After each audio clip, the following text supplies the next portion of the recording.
Boa noite a todos. Realmente é um prazer enorme continuar aqui no Minas Petro, né, Fabinho? Vocês são muito generosos comigo e vivem me chamando para os eventos todos e me prestigiando. E realmente, quando eu olho para trás, Fabinho, tem 30 anos aí de luta, né, na liderança sindical. Eu só queria pontuar umas duas ou três coisas, porque, até para mostrar para vocês, já foi citado aqui antes a importância, o Ricardo acabou de falar agora, a importância do revendedor de todo o estado de Minas Gerais, né? Quando eu assumi o Minas Petro, em 1994, tem muita gente aí que não tinha nascido. Você nasceu, hein? Já tinha nascido. Mas a verdade é o seguinte, a primeira pesquisa que a gente fez mostrava o seguinte, 70, 80% dos associados era da grande BH, Ricardo. E a gente tinha uns 20% do interior. Né, Ronaldo? E isso mostrou claramente, o estado de Minas é enorme, como diz o próprio Rafael aqui, né? É um estado que é maior que muitos países da Europa. E nós tínhamos então que buscar aquele revendedor do interior. Minas Petro tinha na época 300 e poucos associados. A nossa sede era uma casa velha lá na Rua Cristina e estava com dívida.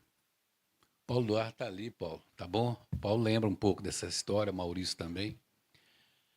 Mas a verdade é que a única forma que nós tínhamos de realmente dar uma alavancada no sindicato era procurar o revendedor do interior. E aí nós começamos então uma maratona. O Dr. Cleiston nos acompanhou muitas vezes. Eu destruí 2 carros. Alguém perguntou ali quantos quilômetros. Acho que foi o Rafael que falou quantos quilômetros. Ele só achava que rodou menos do que eu, né?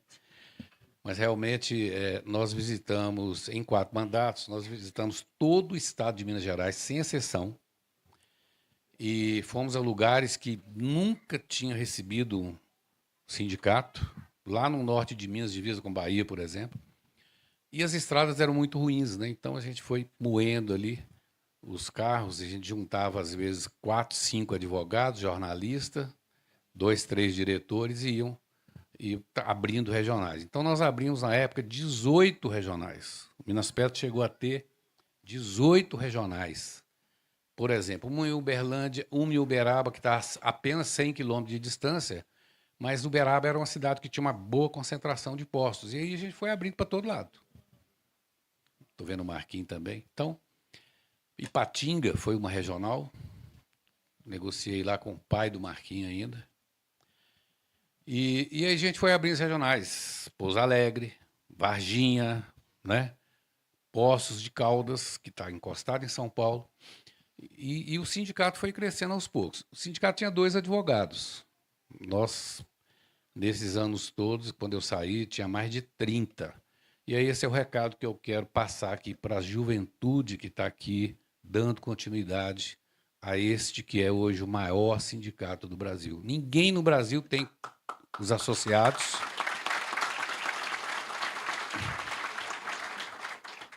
Ninguém no Brasil tem os associados que o Minas Petro tem, essa quantidade, e não tem uma sede igual o Minas Petro tem, e não tem a estrutura que o Minas Petro tem. E isso, quando eu fui presidente da Federação Nacional dos Postos, eu pude observar isso pessoalmente, né, porque eu visitei também todos os sindicatos no Brasil, em todos os estados, e ajudamos muito alguns sindicatos até a tomar corpo, crescer, melhorar, porque a gente criou, por exemplo, dentro da federação, 4 movimentos principais. O primeiro deles, jurídico.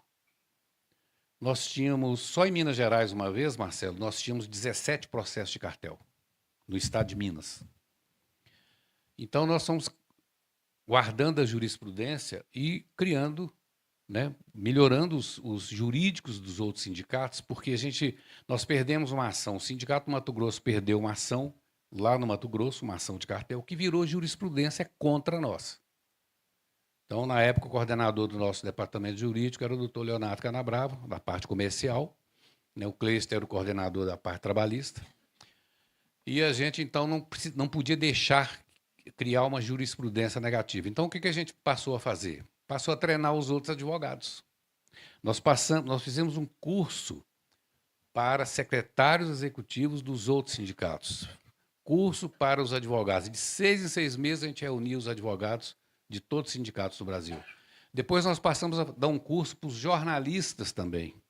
Porque volta e meia um presidente de sindicato falava para o jornalista assim: é um absurdo essa margem, bota na primeira página do jornal que nós temos que ganhar no mínimo 40 centavos por litro. Aí o jornalista publicava lá e via um processo de cartel de todo tamanho, né? Então nós tivemos que instruir também os jornalistas o que ele poderia falar para a imprensa e o que ele não pode falar de forma alguma, porque combinar preço é crime, né? Então a gente precisou de alertar todo mundo. Então foi um trabalho extenso e ele acabou saindo do Minas Petro. Minas Petro acabou exportando também vários sindicatos, Fabinho, talvez você vai ter isso ainda pela frente, me pedia advogado emprestado. Paulo, eu estou precisando, estou com um processo assim assado e tal, será que você tem um advogado bom aí para atender a gente? Nossos advogados acabaram ficando famosos, né, porque eles foram também ganhar na ação. Paulo Eduardo lembra aí a primeira ação contra preço discriminatório de companhia distribuidora foi um processo de um posto do Paulo Eduardo. Uma ação no Tribunal de Justiça, né, Paulo? A sentença veio do tribunal, o que nos ajudou muito nos outros processos que nós tínhamos em outros estados. Então, o que eu peço a essa diretoria, a essa juventude que está aqui, que nos substituiu, é não esquecer jamais que o sindicato não é nosso. Nós temos que ter humildade para mostrar que o sindicato é daquele revendedor que paga a sua mensalidade todo dia. Esse cara que quer apoio, esse cara que precisa, o sindicato é a casa dele, né? Então, é isso que a gente tem que colocar sempre em primeira atitude da liderança sindical. O sindicato é a nossa casa. O sindicato ele tem uma ação. É muito bom fazer festas, bacana, contratar banda de rock, movimentar a galera toda, principalmente os filhos, a segunda, terceira geração da revenda que agora está chegando aí. É muito legal, mas assim, os congressos são importantes, a informação é importante. O sindicato tem uma ação verdadeiramente institucional. Esse é o trabalho, Fabinho, que é quase invisível, que às vezes o revendedor não vê, mas é o trabalho mais importante da liderança. Eu vou citar um exemplo só aqui em Minas Gerais. Tinha um deputado estadual que copiou uma lei que foi aprovada em Curitiba, que era a lei da tranca eletrônica. Acho que vocês nunca nem ouviram falar nisso. Essa legislação era o seguinte: um engenheiro que foi funcionário, inclusive, da Shell, criou uma tranca eletrônica. Época de modernidades, né? Agora tudo informatizado e tudo mais. Então, esse cara criou uma boca de tanque com uma chave eletrônica. Quem tinha a chave? Só a companhia, o motorista da companhia. Então, eles trancaram os nossos tanques. A intenção era boa para impedir que os picaretas jogassem dentro daquele tanque produtos adulterados, né? Então, o James está ali, testemunhando aqui esta fala. O James participou disso, né, James? Você trabalhava na Shell e isso foi desenvolvido na Shell por aquele engenheiro lá. A Shell, depois que testou 300 postos, viu que não dava certo, dispensou o cara e acabou com a tranca eletrônica. Mas aí esse cara, muito esperto, resolveu fabricar a tranca e vender por conta dele. Ele foi lá em Curitiba, pegou um deputado e falou assim: eu tenho a solução para acabar com o combustível adulterado no Brasil. Qual que é a solução? Faz uma lei obrigando todos os postos a ter uma tranca eletrônica. E aprovado o projeto. Só que o brasileiro, cara, ele tem que ser analisado pela NASA mesmo. Tranca eletrônica para brasileiro, Fabinho, chave eletrônica, mas não deu 3 minutos. Já tinha gente, já tinha hacker vendendo no jornal, vendo a chave da tranca eletrônica por R$500. Depois a concorrência foi aumentando E aí teve um cara que ofereceu por 400 e me ofereceu por 300. Já estava caindo o preço, concorrência. Esse deputado aqui de Minas Gerais viu essa lei lá, esse engenheiro procurou o deputado aqui na Assembleia e falou assim, deputado, nós temos a solução para acabar com o combustível adulterado. O deputado ofereceu para o deputado R$ 300.000. Vocês vão me permitir não falar o nome do deputado, mas, infelizmente, nós temos bons políticos e temos também maus políticos. Esse era um exemplo claro de um mau político. Mas aí ele fez um projeto de lei e esse projeto rodou dentro da Assembleia Legislativa de Minas Gerais. E eu ia visitando os deputados, desesperado, correndo, falando com um, falando com outro, mas esse deputado radicalizou. Ele chegou uma hora que ele começou a brigar com os colegas dele, deputado. Ele falou assim, o deputado que for contra esse projeto está defendendo os bandidos. Aí o presidente da Assembleia, na época, que acabou virando governador do estado de Minas Gerais, gente muito boa, político sério, quando ele viu aquele desespero, eu visitando gabinete por gabinete e tal, ele me chamou um dia lá na presidência e falou assim, Paulo, para de brigar com esse cara. Não vai adiantar. Vamos deixar ele aprovar esse projeto de lei, mas vamos criar dentro deste projeto uma condição tão complicada que depois o Estado, o governo não vai conseguir promulgar essa lei. E foi o que a gente fez. Nós enchemos a lei de entulho, Fabinho, isso era uma gíria que é usada dentro da Assembleia, enchemos a lei de entulho, e aí a lei foi aprovada, mas aí tinha alguns artigos na lei que falavam assim, a chave eletrônica que leva que o motorista do caminhão da companhia que vai chegar no posto, mas tem que ter a presença de um fiscal da fazenda, mas tem que ter a presença de um soldado do corpo de bombeiro, né? Mas tem que ter isso, tem que ter aquilo. Quando essa lei passou, foi aprovada e chegou na mão do governador, o governador falou assim, é impossível nós, né, normatizarmos isso, porque o Estado não tem dinheiro para, sei lá, quantos caminhões, quantas entregas por dia, 1.000 entregas por dia, ter uma pessoa para vigiar. Então, eu só estou contando essa história para vocês, mostrando o seguinte, que o verdadeiro trabalho do sindicato é institucional. Muita coisa que a gente faz é muito bacana, é muito bonito, mas o trabalho dessa liderança aqui tem que estar preocupado com a parte institucional. Legislação na ANP, legislação no IBAMA. A taxa do IBAMA está quase 6 mil, né, por trimestre. Nós já tem 3 mandatos que a gente está com um projeto de lei correndo em Brasília para criar uma racionalidade nessa taxa. Nós pagamos a mesma taxa que a Petrobras paga, que uma companhia grande paga, que uma distribuidora regional paga, que uma transportadora paga, que o TRR paga, aquela taxa do IBAMA. Então, lá tem um projeto de lei que ainda não conseguimos aprová-lo, mas ele está na mão do ex-deputado Jerônimo Gerken, do Rio Grande do Sul. O Jerônimo manda para mim toda semana, o Rafael também recebe essas informações, e esse já passou algumas comissões, e para a gente racionalizar, quer dizer, vai criar uma taxa que seja do tamanho do seu negócio.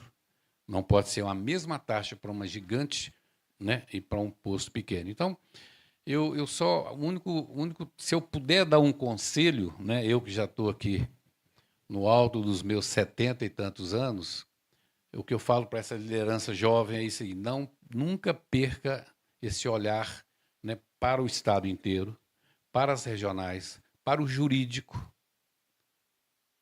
e para o mercado irregular. Quando eu saí da federação, James me ajudou muito nisso, eu tinha pedido para as companhias fazer um levantamento em São Paulo, quantos postos da rede de cada companhia estavam na mão do PCC. E foi o James que me passou essa lista, 257 postos, James, que eu, se não me falha a memória, essa lista está comigo até hoje, né? Aí o governo Bolsonaro assumiu lá, o ministro da Justiça, né, foi o Sérgio Moro, eu consegui marcar uma audiência, fui a Brasília, entreguei essa lista na mão do Sérgio Moro, e ele, então, uns 15 dias depois, mandou para mim um ofício para a Fé Combustíveis, com o número de um protocolo, dizendo o seguinte, encaminhei a sua denúncia para a Polícia Federal e você pode acompanhar o trabalho da federação por esse número de protocolo, etc. Nunca mais eu tive notícia, tentei acompanhar, não consegui. E aí depois eu também fiz lá na federação a sucessão, né? Entrou o Jimmy, lá de Alagoas, como presidente da federação, e esse processo, não sei em que pé que está, mas eu sei que hoje em São Paulo tem mais de 1.000 postos na mão do PCC. O crime organizado está tomando conta do nosso negócio. Então, aí, Fabinho, entra uma responsabilidade gigantesca para essa diretoria, para essa turma que está assumindo, que é também tentar, de alguma forma, né, continuar combatendo o crime organizado. Aquele chip ali que adultera a quantidade de combustível, eu vi na década de 90 no México. Depois ele veio para o Brasil e tudo mais. Então, esse é o verdadeiro trabalho do sindicato. Então, eu quero aqui dar os parabéns à nova diretoria. O Fabinho está entusiasmado. O Fabinho não nasceu de 9 meses, ele nasceu de 6 meses. Não é isso? E aí, então ele tem que aproveitar esse entusiasmo dele, né, e botar para quebrar, porque tem muita coisa para fazer no sindicato. Agradeço também todo o prestígio que vocês têm me tratado aqui no sindicato. Estou às ordens, né, caso precisem de alguma coisa, mas não esqueçam do revendedor do interior, né? O sindicato é a nossa casa e eu quero ainda, continuo revendedor, vou continuar revendedor alguns anos. Enquanto a Toyota não botar na rua a nova bateria que ela está desenvolvendo no Japão, eu vou continuar vendendo gasolina. Não quero alarmar vocês, não, mas a Toyota está fazendo uma bateria que ela não tem lítio nem cobalto, é uma bateria de alumínio, ela consegue ser carregada em 5 minutos e ela tem uma autonomia de 1.200 quilômetros. Então, na hora que isso for aprovado, testado e for para a rua, se alguém quiser arrendar posto aí, eu estou disposto a arrendar. Gente, muito obrigado, bom proveito para vocês.